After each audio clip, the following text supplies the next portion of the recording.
Yan, naglalakad ako dito. Ito yung mga ibang lumang yan, mga luma yan na mukhang hindi na operational. Yan. Tapos ito parang government owned to. Yan. Government nakalagay DP, Dubai Ports, sabihin yun, nakalagay DP, so Dubai Port siya. And actually dito pala yung place na nag fireworks. I was here. Yeah. Ngayon yung park at night. May mga naglalaro, nakaupo, and etc. Nagbobulan. So ito isang station ng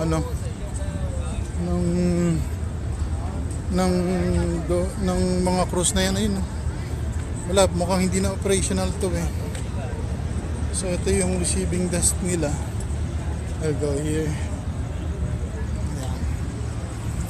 Then yung isang cruise. Tapos ito sa kabila, iba naman siya. Waiting area pala to. Tapos ito yung bridge na ginagamit pag nag-dock na yung dito. Yung ginagamit nila sa dining cruise siya actually sa gabi. Tawag nila. Auto-focus. Siya na po, nag-auto-focus siya. Can't do anything about it at the moment. Yan, so yun, private boat yun. Narkila nila during the night.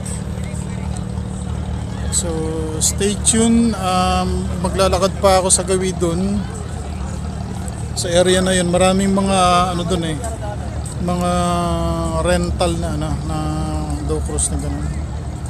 Yan po siya. So again, ito yung lumang palasyo, I guess so. Ito yung lumang merchant area ng Dubai. Actually.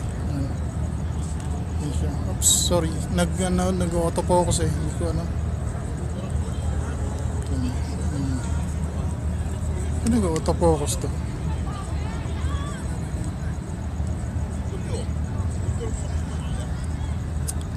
Nag-autofocus. Anyway, pasensya na po, nag-autofocus siya. So that is the right, ganun.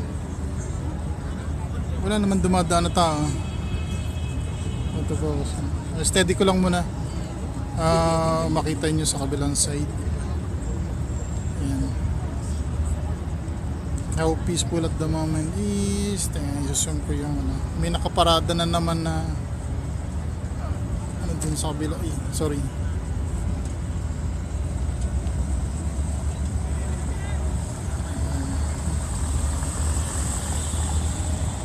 So yun, may rental na na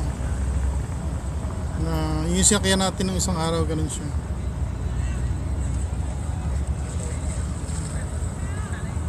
Labo na, lumalabo. Pasensya na po, lumalabo eh. I cannot explain why. Nag-auto-focus po siya. Ayan. May nakaparada dun sa kabila. And, so I have to cut it again. Stay tuned mga kabayan. Stay tuned po. I'll be walking on the other side. Sa gawi doon. I'll focus na naman. Kunan ko po yung yung mga ibang pwedeng sakyan doon sa kabila. Stay tuned. Sa mga hindi pa subscribe mo po. Share, like, and comment po sa mga videos ko. Thank you very much and have a good day, evening, good afternoon sa inyong lahat. Saan man kayo nandoon. Thank you. Peace.